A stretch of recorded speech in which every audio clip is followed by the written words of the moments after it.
এই হচ্ছে সে মহাদেব, হ্যাঁ, দুর্গেশ্বর মহাদেব।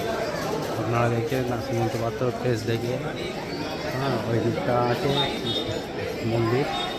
শ্রীমন্ত পাত্র ফেস দেখে দেখছেন দুর্গেশ্বর মন্দির দেখলেন। আমতা মেলাইচণ্ডীতে এসেছি আজকে, ওরই একটা ভিডিও নিয়ে এসেছি। আপনারা দেখতে থাকুন, সাথে থাকুন, কমেন্ট শেয়ার লাইক করতে থাকুন। এখানে আছে শ্রী রামকৃষ্ণ, স্বামী বিবেকানন্দ ও সারদা মা, ওদেরই একটা এই দিকটা একটা মন্দির। আর এই হচ্ছে মা মেলাইচণ্ডীর মন্দির, এইটা মেন মন্দির। এটা এর সাইডে এগুলো সব মন্দির সাইডে করে রেখেছে। এখানে ভোগ খাওয়ারও ব্যবস্থা আছে রাজবলহাটের মতো। আপনারা দেখতে থাকুন, সাথে থাকুন, শ্রীমন্ত পাত্র পেজে ফলো করুন আর এই মা মেলাইচণ্ডীকে দর্শন করুন সাইড থেকে। আমি একটু সাইড থেকেই দেখাচ্ছি এটা, এবার সামনে থেকে গিয়ে দেখাবো। ভিডিওটা দেখতে থাকুন, সাথে থাকুন, মা মেলাইচণ্ডীকে দর্শন করতে থাকুন। শ্রীমন্ত পাত্র পেজটা থেকে ডাইরেক্ট।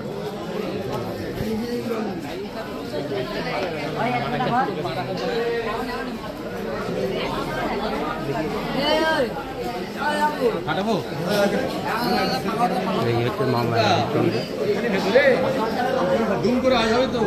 এই হচ্ছে মা মেলাইচণ্ডী। আজকের ভিডিওটা আজকে এখানেই শেষ করলাম। আপনারা দেখুন, সবাইকে জানাই গুড নাইট। মা মেলাইচণ্ডীকে সবাই মিলে দর্শন করে। এই হচ্ছে মা মেলাইচণ্ডী। ভিডিওটা আজকে এখানেই শেষ করলাম। মেলাইচণ্ডীতে আজকে এই গাড়িটা নিয়েছে, নিয়ে পুজো দিয়ে বম ফাটাচ্ছে। আছি মেলাইচণ্ডী, মা মেলাইচণ্ডীর মন্দির চলছে এখন বাজি ফাটাচ্ছে। একটা বুলেট নিয়েছে, সেই উপলক্ষে দিয়ে বম ফাটাচ্ছে। এই হচ্ছে মা মেলাইচণ্ডীর মন্দির।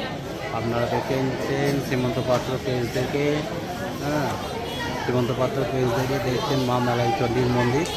মন্দিরটা আমি মোটামুটি সবই ঘুরে দেখালাম। দু পার্টে আসবে, আপনারা দেখবেন, হ্যাঁ, দু পার্টে আসবে। আমাদের ম্যাডাম ধূপনো দিচ্ছে, ধূপবাতি দিচ্ছে। দেখছেন মা মেলাইচণ্ডীর মন্দিরে আজকে গাড়ি একটা ভিডিও নিয়ে এসেছি। আপনারা দেখতে থাকুন, সাথে থাকুন, কমেন্ট শেয়ার লাইক করতে থাকুন। আর এটাই আমাদের নীলবাবুর জন্মদিন আজকে। ওর একটা ব্লেজার কিনতে এসেছিলাম, ওই জন্যে এখানে এসেছি। এসে একটু মেলাইচণ্ডী, আমাদের ম্যাডাম বললো মেলাইচণ্ডীর মন্দিরে কোনো দিন আসেনি। 51 ফিটের একটা পিঠ এটা, আমতার বিখ্যাত নাম করা মা মেলাইচণ্ডী। 51 ফিটের একটা পিঠ এটা। আমাদের ম্যাডাম কোনো দিন দেখেনি, তো আজকে ঘুরিয়ে নিয়ে গেলাম। এসেছি যখন ঘুরিয়ে নিয়ে চলে গেলাম, আবার কবে আসবো না আসবো দেখছেন, সবই দেখালাম। আজ ভিডিওটা আজ এখানেই শেষ করলাম। হর হর মহাদেব, জয় মা মেলাইচণ্ডী, সকলকে ভালো রেখো।